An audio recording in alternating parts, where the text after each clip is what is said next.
अस्सलाम वालेकुम नाज़रीन, प्रोग्राम खबर की तह तक में आपका इस्तकबाल है। मैं हूं आपका मेज़बान खलील फरहाद। नाज़रीन, इन दिनों हिंदुस्तान में 3 तलाक पर शोर व हंगामा जारी है, लेकिन आज हम इस इशू पर नहीं बल्कि एक ऐसे इशू पर बात करेंगे जो न सिर्फ मुसलमान बल्कि यहूदी और ईसाइयों से मुताल्लिक़ भी है। ये एक ऐसा मसला है जो दुनिया के 3 सबसे कदीम मज़ाहिब के लिए इज़्ज़त व नामोस का मसला बन गया है। हालिया दिनों में अमेरिकी सदर डोनाल्ड ट्रंप ने तमाम आलमी उसूल व ज़वाबित बालाए ताक़ रखते हुए यरूशलेम को इसराइल का दारुल हुकूमत तस्लीम किया है, जिसके बाद से दुनिया भर में एक नया और इंतहाई पुरतशवीश तनाज़ा शुरू हो गया है। मुसलमानों, यहूदियों और ईसाइयों के लिए क्यों है यरूशलेम इतना अहम, आज इस प्रोग्राम में जानेंगे। बहरहाल आगे बढ़ते हैं और बीबीसी की वो रिपोर्ट आपको बताते हैं जिसमें इशारा किया गया है कि अमेरिकी सदर की जानिब से ये ऐलान यरूशलेम इसराइल नवाज लॉबियों ने करवाया है। क्या है इस रिपोर्ट की हकीकत, आइए जानते हैं। अमेरिका के सदर मुंतखब होने से सिर्फ 8 माह कबल डोनाल्ड ट्रंप ने अमेरिका में इसराइली लॉबी के सबसे ताकतवर ग्रुप से वादा किया था कि वो ईरान के साथ जोहरी तवानाई के मुआहदे को खत्म कर देंगे और अमेरिकी सफारतखाने को यरूशलेम मुंतकिल कर देंगे। मार्च सन 2016 में अपनी एक तकरीर में डोनाल्ड ट्रंप ने कहा था कि जब मैं सदर बन जाऊंगा तो इसराइल का दूसरे दर्जे का शहरी समझा जाना खुद ब खुद बंद हो जाएगा। इस तकरीर के खत्म होते ही America Israel public affairs committee यानी AIPAC की कॉन्फ्रेंस में लोगों ने खड़े होकर तालियां बजाईं और डोनाल्ड ट्रंप को जबरदस्त खिराज पेश किया।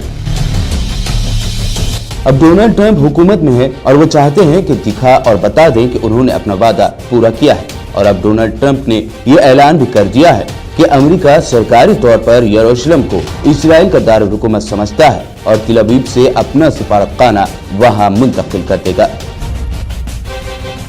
इस ऐलान से दुनिया हैरान रह गई है और इसकी वजह से मशरिक़ वस्ता में भी कशीदगी बढ़ गई है।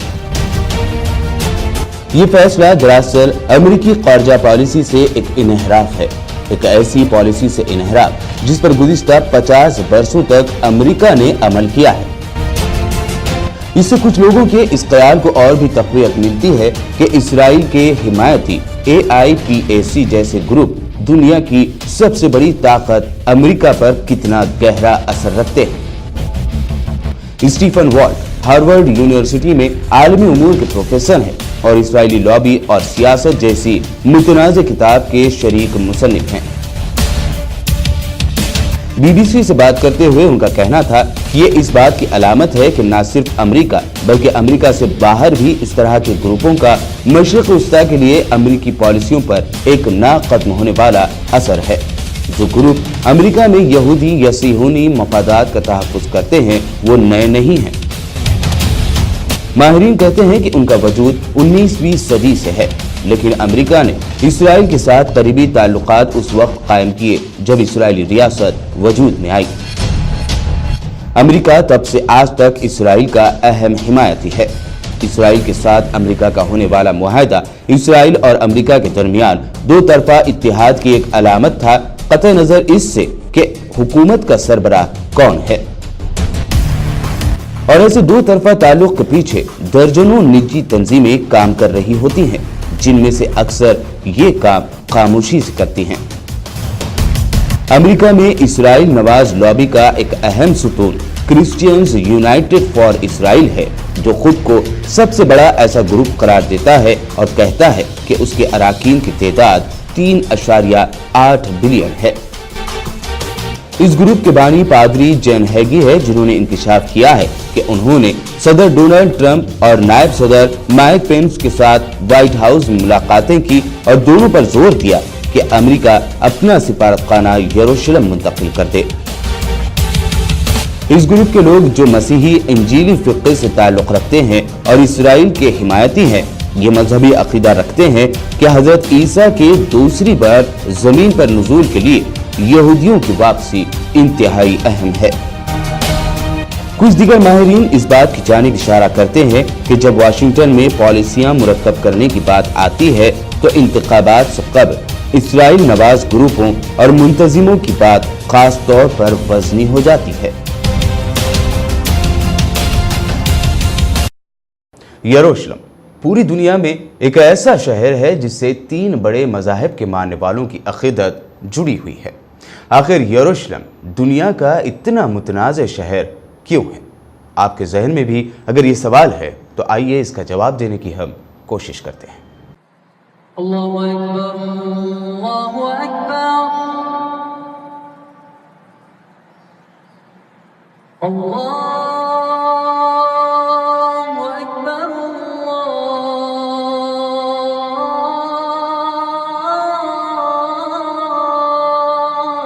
اللہ اکبر۔ اسرائیلی اور فلسطینی دونوں اس مقدس شہر پر اپنا دعویٰ پیش کرتے ہیں اور اس کا تنازع بہت پرانا ہے۔ یروشلم اسرائیل اور عرب ممالک کے درمیان کشیدگی کی بڑی وجہ بھی ہے۔ یہ شہر مسلمانوں، یہودیوں اور عیسائیوں تینوں کے نزدیک اہمیت کا حامل ہے۔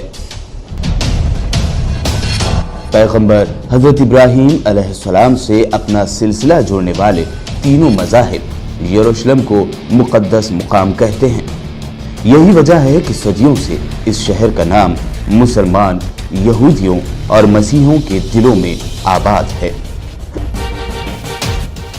یہ شہر عبرانی زبان میں یروشلائم اور عربی میں القدوس کے نام سے معروف ہے، جبکہ یہ دنیا کے قدیم ترین شہروں میں سے ایک ہے۔ اس شہر پر کئی بار قبضہ کیا گیا، مسمار کیا گیا اور پھر سے آباد کیا گیا۔ یہی سبب ہے کہ اس سرزمین کی تہوں میں ایک تاریخ موجود ہے۔ آج یروشلم مختلف مذاہب کے لوگوں کے درمیان تقسیم اور تنازعات کی وجہ سے سرخیوں میں رہتا ہے، جبکہ اس شہر کی تاریخ ان لوگوں کو ایک دوسرے کے ساتھ جوڑتی بھی ہے۔ شہر کے مرکز میں ایک قدیمی شہر ہے، تاریخی فن تعمیر کے نمونے سے مالا مال۔ بھول بھلیاں جیسی تنگ گلیوں کے درمیان یہ 4 حصوں مسیحی، اسلامی، یہودی اور آرمینیائی میں منقسم ہے۔ اس کے چاروں جانب دیوار ہے جس کے اندر دنیا کے بہت سے مقدس مقامات ہیں اور ہر حصے کی اپنی مخصوص آبادی بھی ہے۔ عیسائیوں کے 2 علاقے ہیں کیونکہ آرمینیائی بھی عیسائی ہیں۔ تمام علاقوں میں قدیم ترین آرمینیا کا علاقہ ہے۔ یہ آرمینیائی نسل کا قدیم ترین مرکز بھی ہے۔ سینٹ جیمز چرچ اور موناسٹری میں آرمینیائی باشندوں نے اپنی تاریخ اور ثقافت کو محفوظ کر رکھا ہے۔ مسیحی علاقے میں دی چرچ آف دی ہولی سپلکر یعنی کنیسی القیامہ ہے، جو دنیا بھر میں مسیحیوں کے لیے باعث احترام ہے۔ روایت کے مطابق یہ حضرت عیسیٰ کو مصلوب کیا گیا تھا۔ اسی کو کیلوری کا پہاڑ کہا جاتا ہے اور بعض روایت کے مطابق یہی ان کا مقبرہ ہے اور بعض کے مطابق وہ یہیں سے آسمان پر اٹھا لیے گئے تھے۔ اس چرچ کا انتظام مسیحی برادری کے مختلف فرقوں بطور خاص یونانی آرتھوڈکس پیٹریارک، رومن کیتھولک چرچ کے فرانسسکن پرائرز اور آرمینیائی پیٹریارک کے علاوہ ایتھوپیائی، قبطی اور شامی آرتھوڈکس چرچ سے منسلک پادری بھی سنبھالتے ہیں۔ ہر سال لاکھوں لوگ یہاں آتے ہیں اور دعا کے ساتھ توبہ کرتے ہیں۔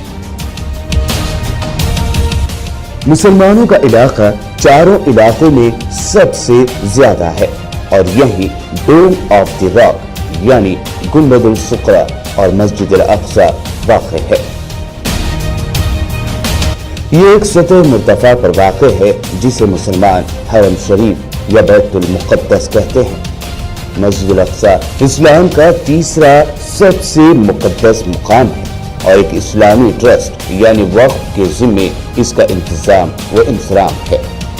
مسلمانوں کا ایمان ہے کہ پیغمبر حضرت محمد صلی اللہ علیہ وسلم کو یہیں سے معراج ہوئی تھی۔ ہر روز ہزاروں مسلمان اس مقدس مقام پر آتے ہیں اور نماز ادا کرتے ہیں۔ رمضان کے مہینے اور جمعہ کے دن یہاں ان کی بہت زیادہ تعداد ہوتی ہے۔ یہودیوں کے علاقے میں کوٹل یا مغربی دیوار ہے۔ یہ وال آف دی ماؤنٹ کا باقی ماندہ حصہ ہے۔ یہ کہا جاتا ہے کہ یہودیوں کا مقدس مقام کبھی اس جگہ تھا۔ کہا جاتا ہے کہ اسی کے اندر ہولی آف دی ہولیز یعنی یہودیوں کا مقدس ترین مقام تھا۔ یہودیوں کا یقین ہے کہ وہ یہ جگہ ہے جہاں سے کائنات کی تخلیق ہوئی اور یہی پیغمبر ابراہیم علیہ السلام نے اپنے بیٹے حضرت اسحاق علیہ السلام کی قربانی کی تیاری کی تھی۔ کئی یہودیوں کا خیال ہے کہ ڈوم آف دی راک ہی ہولی آف دی ہولیز ہے۔ آج مغربی دیوار یہودیوں کا نزدیک ترین مقام ہے جہاں سے یہودی ہولی آف دی ہولیز کا تقرب محسوس کرتے ہیں۔ اس کا انتظام مغربی دویار کے ربائی کے ہاتھوں میں ہے، جبکہ ہر سال وہاں دنیا بھر سے لاکھوں یہودی پہنچتے ہیں۔ فلسطینی اور اسرائیلی تنازع کے مرکز میں قدیم یروشلم شہر کی ہے۔ یہاں کے حالات میں معمولی سی تبدیلی بھی کئی بار تشدد اور بڑی کشیدگی کا باعث بن جاتی ہے۔ یہی وجہ ہے کہ یروشلم میں رونما ہونے والا ہر واقعہ اہم ہو جاتا ہے۔ یہ شہر نہ صرف مذہبی طور پر اہم ہے بلکہ سفارتی اور سیاسی طور پر بھی بہت ہی اہمیت کا حامل ہے۔ زیادہ تر اسرائیلی یروشلم کو غیر منقسم اور بلا شرکت غیر اپنا دارالحکومت تسلیم کرتے ہیں۔ اسرائیل کا ایک ملک کے طور پر سن 1948 میں قیام عمل میں آیا تھا۔ اس وقت اسرائیلی پارلیمنٹ کو شہر کے مغربی حصے میں قائم کیا گیا تھا، جبکہ سن 1967 کی جنگ میں اسرائیل نے مشرقی یروشلم پر بھی قبضہ کر لیا۔ اس کے ساتھ قدیمی شہر بھی اسرائیل کے قبضے میں آ گیا، لیکن بین الاقوامی سطح پر اس کے قبضے کو تسلیم نہیں کیا گیا۔ یروشلم پر اسرائیل کی مکمل حاکمیت کو بھی کبھی تسلیم نہیں کیا گیا ہے۔ فلسطینیوں کا موقف ہے کہ مشرقی یروشلم ان کا مستقبل کا اپنا دارالحکومت ہے۔ یروشلم کو لے کر فلسطین اور اسرائیل کے درمیان مذاکرات کا عمل جاری ہے اور اس امن پروسیس کو دو قومی نظریے کے حل کے طور پر بھی دیکھا جاتا ہے۔ اسی کے تحت سن 1967 سے قبل کی سرحد پر ایک آزاد فلسطینی ملک کی تعمیر کا خیال ہے۔ اقوام متحدہ کی قراردادوں میں یہ بھی درج ہے۔ یروشلم کی 1/3 آبادی فلسطینی آبادی ہے، جن میں سے بہت سے خاندان صدیوں سے وہیں آباد ہیں۔ شہر کے مشرقی حصے میں یہودی بستیوں کی تعمیر بھی تنازع کا بڑا سبب ہے۔ بین الاقوامی قانون کے تحت یہ تعمیرات غیر قانونی ہیں، لیکن اسرائیل اس سے انکار کرتا ہے۔ بین الاقوامی برادری کئی دہائیوں سے کہہ رہی ہے کہ یروشلم کی حیثیت میں کوئی تبدیلی صرف امن مذاکرات سے ہی آ سکتی ہے، لہذا تمام ممالک کے اسرائیل میں سفارت خانے تل ابیب واقع ہیں اور یروشلم میں صرف قونصل خانے ہیں۔ لیکن صدر ٹرمپ اپنے سفارت خانے کو یروشلم منتقل کرنے پر بضد ہیں۔ ٹرمپ دو ممالک کے تصور سے انکار کرتے ہیں اور کہتے ہیں کہ وہ ایک ایسا ملک چاہتے ہیں جس پر فریقین میں اتفاق ہو۔ بہرحال اب تک یروشلم کو لے کر دونوں ملکوں کے درمیان کبھی حملے اور کبھی مذاکرات کا دور جاری تھا، لیکن ٹرمپ کے اعلان کے بعد نہ صرف فلسطین اور اسرائیل بلکہ پورا خطہ جنگ یا تشدد کے دہانے پر کھڑا ہو گیا ہے۔ کیا 3 الگ الگ مذاہب کی یروشلم کے تئیں عقیدت اس شہر کو متنازع بناتی ہے؟ یہ سوال بے حد اہم ہے۔ اگر اس سوال کا جواب ہم ڈھونڈنے بیٹھیں تو پتہ نہیں کتنا عرصہ لگ جائے، اور اس بات کی بھی امید نہیں ہے کہ ہمیں اس سوال کا جواب مل جائے گا۔ بہرحال یروشلم کی تاریخ پچھلے 1000 سالوں سے خون آلود رہی ہے۔ اس طویل تاریخ کو ہم اہم واقعات کے ذریعے BBC سے جوڑنے کی کوشش کی ہے۔ آئیے دیکھتے ہیں یروشلم کی ہزاروں سالوں پر مشتمل خون آلود تاریخ۔ برطانوی جنرل سر ایڈمنڈ ایلنبی کو یروشلم کے تقدس کا اس قدر خیال تھا کہ جب وہ عثمانی فوجوں کو شکست دے کر یروشلم پر قبضے کی غرض سے باب الخلیل کے راستے شہر میں داخل ہوئے تو انہوں نے گھوڑے یا گاڑی پر سوار ہونے کے بجائے پیدل چلنے کو ترجیح دی۔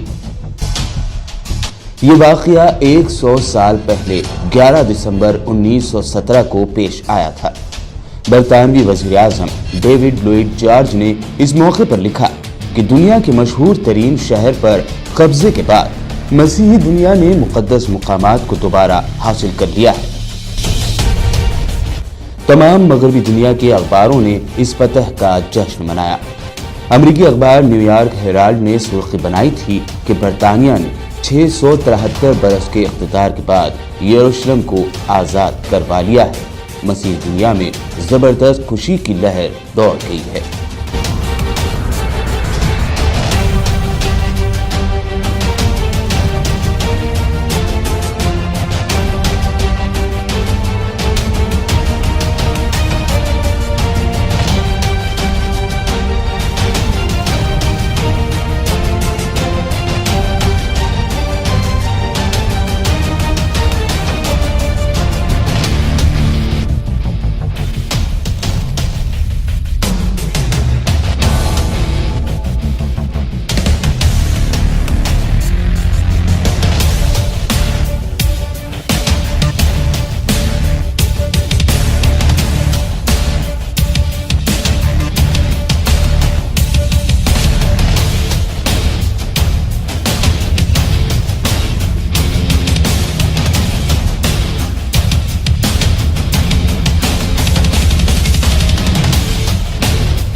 امریکی صدر ڈونلڈ ٹرمپ نے اس واقعے کے ٹھیک 100 سالوں بعد اعلان کر دیا ہے کہ یروشلم اسرائیل کا دارالحکومت ہے۔ حالانکہ دنیا بھر کے ملکوں نے انہیں خبردار بھی کیا ہے کہ اس اعلان سے خطے میں تشدد کی نئی لہر پھوٹ سکتی ہے۔ یروشلم متعدد بار طاقت و تاراج ہوا ہے۔ یہاں کی آبادیوں کو کئی بار زبردستی جلا وطن کیا گیا ہے اور اس کی گلیوں میں ان گنت جنگیں لڑی جا چکی ہیں جن میں خون کے دریا بہہ چکے ہیں۔ یہ دنیا کا وہ واحد شہر ہے جسے یہودی، عیسائی اور مسلمان تینوں مقدس مانتے ہیں۔ یہی وجہ ہے کہ مسلمان اور عیسائی 1000 برس تک اس شہر پر قبضے کے لیے आपस में बरसरेपी कर रहे हैं। मुसलमानों ने सबसे पहले 638 में दूसरे खलीफा हजरत उमर रज़ियल्लाहु ताला अन्हु के दौर में बाज़नतीनियों को शिकस्त देकर इस शहर पर कब्जा किया था। ईसाई दुनिया में ये वाक़या अजीम सानही की हैसियत रखता था। आखिर 1095 में पोप अर्बन दुवम ने यूरोप भर में मुहिम चलाकर ईसाइयों से अपील की कि वो यरूशलेम को मुसलमानों से आज़ाद करवाने के लिए फौजें इकट्ठी करें। नतीजतन 1099 में अवाम, उमरा और बादशाहों की मुश्तरका फौज यरूशलेम को आज़ाद करवाने में कामयाब हो गई। ये पहली सलीबी जंग थी। अक्सर फौजी जल्द ही वतन वापस सुधार गए और बिलाखिर सुल्तान सलाहुद्दीन अय्यूबी 90 बरस बाद शहर को आज़ाद करवाने में कामयाब हो गए। एक बार फिर यूरोप में बेचैनी फैल गई और एक के बाद दिगरे 4 मजीद सलीबी जंगें लड़ी गई, लेकिन वो यरूशलेम से मुसलमानों को बेदखल करने में नाकाम रहे। अलबत्ता 1229 में ममलूक हुक्मरां अल-कामिल ने बगैर लड़े यरूशलेम को फ्रेडरिक दुवम के हवाले कर दिया, लेकिन सिर्फ 15 बरस बाद ख्वारिज़मिया ने एक बार फिर शहर पर कब्जा कर लिया, जिसके बाद अगले 673 बरस तक ये शहर मुसलमानों के कब्जे में रहा। अमेरिकी अखबार ने इन्हीं 673 बरसों की तरफ इशारा किया था। 1517 से 1917 तक ये शहर उस्मानी सल्तनत का हिस्सा रहा और उस्मानी सलातीन ने शहर के इंतजाम व इंसराम की तरफ खासी तवज्जो की। उन्होंने शहर के गिर्द दीवार तामीर की, सड़कें बनाई और डाक का निजाम कायम किया, जबकि 1892 में यहाँ रेलवे लाइन बिछा दी गई। जनरल एलनबी के कब्जे के बाद शहर 3 दहाइयों तक बरतानवी सल्तनत में शामिल रहा और इस दौरान यहाँ दुनिया भर से यहूदी आकर आबाद होने लगे। आखिर 1947 में अक़वाम मुत्तहिदा ने इस शहर को 2 हिस्सों में तकसीम करने की मंजूरी थी, जिसके तहत न सिर्फ फलस्तीन को 2 हिस्सों में तकसीम कर दिया गया बल्कि यरूशलेम के भी 2 हिस्से कर दिए गए, जिनमें से मशरिकी हिस्सा फलस्तीनियों जबकि मगरबी हिस्सा यहूदियों के हवाले कर दिया गया। इसके अगले बरस इसराइल ने आज़ादी का ऐलान कर दिया। अरब मुल्कों के लिए ये बात नाकाबिल कबूल थी। उन्होंने मिलकर हमला कर दिया, लेकिन उन्हें इसमें शिकस्त हुई। इसके बाद अगले 2 अशरों तक यरूशलेम का मशरक़ी हिस्सा उर्दन के इख्तिदार में रहा, लेकिन 1967 की जंग में इसराइल ने इस पर भी कब्जा कर दिया। बैनुल अक़वामी बिरादरी आज तक इस कब्जे को गैर कानूनी समझती है।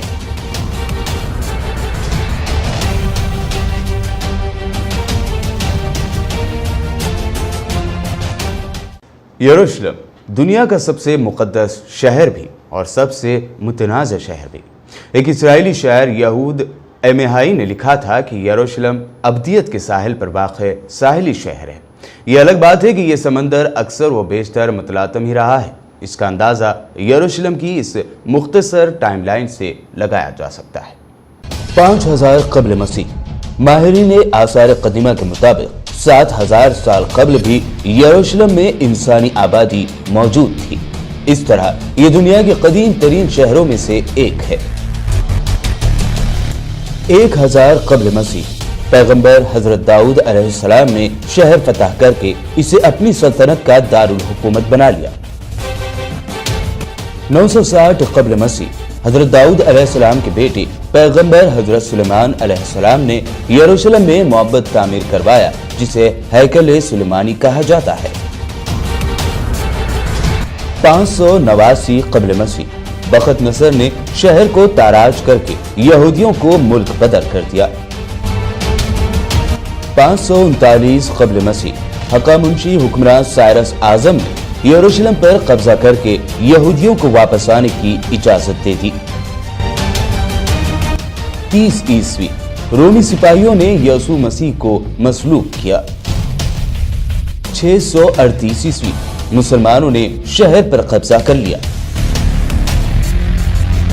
691 उमवी हुक्मरान अब्दुल मलिक ने गुंबद सुकरा यानी डोम ऑफ द रॉक तामीर करवाया। 1099 ईस्वी मसीही सलेबियों ने शहर पर कब्जा कर दिया। 1187 को सलाहुद्दीन अय्यूबी ने सलेबियों को शिकस्त देकर शहर से निकाल दिया। 1229 में फ्रेडरिक दुवम ने बगैर लड़े यरूशलेम हासिल कर लिया। 1244 में दोबारा यरूशलेम पर मुसलमानों का कब्जा हुआ। 1517 में सुल्तान सलीम अव्वल ने यरूशलेम को उस्मानी सल्तनत में शामिल कर लिया। सन 1917 में अंग्रेजी जनरल एलन बी उस्मानियों को शिकस्त देकर शहर में दाखिल हो गया। 1947 में अक़वाम मुत्तहिदा ने शहर को फलस्तीनी और यहूदी हिस्सों में तकसीम कर दिया। 1948 में इसराइल का ऐलान आज़ादी, शहर इसराइल और उर्दून में तकसीम हो गया। और 1967 अरब जंग के नतीजे में दोनों हिस्सों पर इसराइल का कब्जा हो गया। बरतानिया के साबिक वज़ीर ख़ारजा आर्थर बेलफोर का मुकामी स्कूलों के निसाब में तज़किरा सुनने को नहीं मिलता, लेकिन इसराइल और फ़लस्तीन के कई तालिब इल्म इनके बारे में बता सकते हैं। इनका बेलफोर एलामिया 2 नवंबर 1917 में जारी हुआ था। उसके बारे में तारीख की जमातों में पढ़ाया जाता है और अहम बाब को इसराइल और फ़लस्तीन में एक बिल्कुल अलग अलग कौमी बयानिए में पढ़ाया जाता है। इस एलामिया को अरब इसराइल तनाज़े के आगाज़ के तौर पर भी देखा जा सकता है। इस वक्त के वज़ीर ख़ारजा आर्थर बेलफोर के एलामिया का जिक्र सिहूनियत के मरकज़ी हिमायती लॉर्ड वाल्टर रोथस्चाइल्ड को लिखे गए एक ख़त में शामिल है। बहरहाल तारीख़ फ़लस्तीन बहुत ही तवील है। आज के इस अहम एपिसोड में हमने ये मसला इसलिए भी चुना क्योंकि फ़लस्तीन, यरूशलेम और मस्जिद अक़सा से जुड़ी हर मनफी ख़बरें आने वाले दिनों में मुसलमानों के लिए काफ़ी अहम है। फ़िलहाल प्रोग्राम खबर की तह तक में बस इतना है। अगले हफ्ते फिर होगी मुलाकात किसी अहम खबर के साथ। आपके मेज़बान खलील फरहाद को दें इजाज़त।